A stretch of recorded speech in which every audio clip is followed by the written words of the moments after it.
And this is how I did it, so that I could get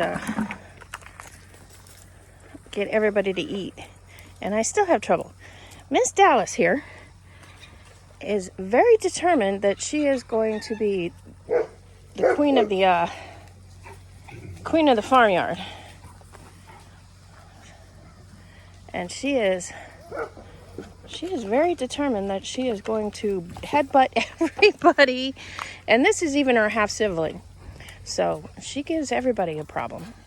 My little goat Bella gets the biggest problem from her.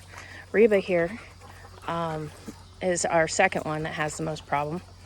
And so sometimes they end up inside to eat. But since I've done this where I put 3 little things up, it seems to distract her a little bit. And she'll get on one, and then the others can go somewhere else to eat. So this has been helpful.